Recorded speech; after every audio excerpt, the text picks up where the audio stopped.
नमस्ते दोस्तों। आज हम वायु पुराण की अनुक्रमणिका के बारे में जानेंगे। आइए शुरू करें। अब मैं वायु पुराण का लक्षण बतलाता हूँ, जिसके श्रवण करने पर परमात्मा भगवान शिव का धाम प्राप्त होता है।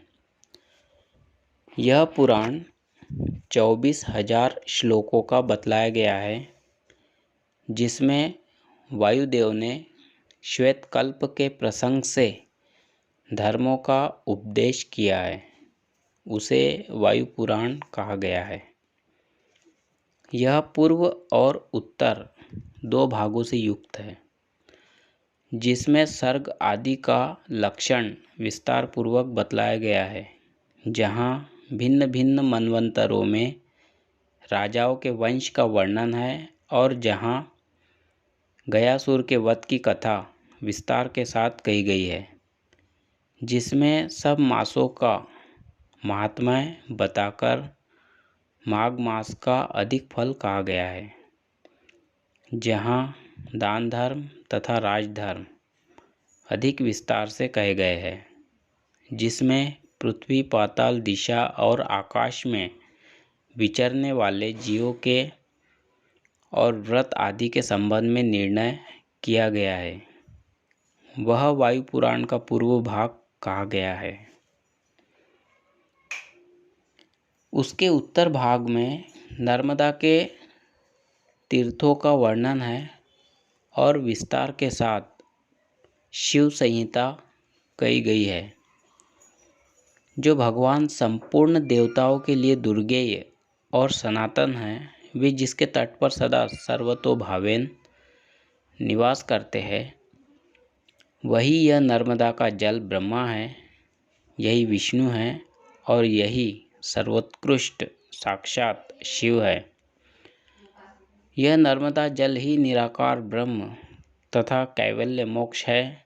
निश्चय ही भगवान शिव ने समस्त लोकों का हित करने के लिए अपने शरीर से इस नर्मदा नदी के रूप में किसी दिव्य शक्ति को ही धरती पर उतारा है। जो नर्मदा के उत्तर तट पर निवास करते हैं, वे भगवान रुद्र के अनुचर होते हैं और जिनका दक्षिण तट पर निवास है, वे भगवान विष्णु के लोक में जाते हैं। ओंकारेश्वर से लेकर पश्चिम समुद्र तक नर्मदा नदी में दूसरी नदियों के 35 पापनाशक संगम हैं। उनमें से 11 तो उत्तर तट पर है और 23 दक्षिण तट पर। 35वां तो स्वयं नर्मदा और समुद्र का संगम कहा गया है।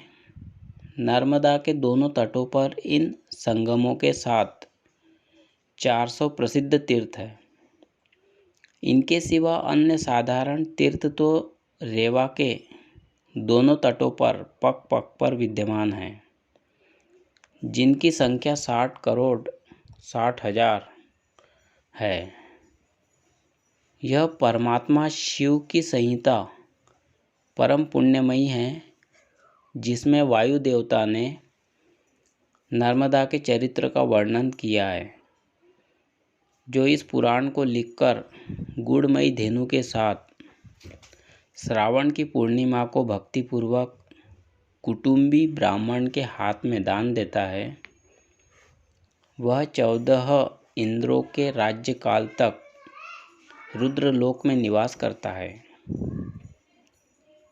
जो मनुष्य नियम पूर्वक हविष्य भोजन करते हुए इस वायु पुराण को सुनाता अथवा सुनता है, वह साक्षात रुद्र है, इसमें संशय नहीं है।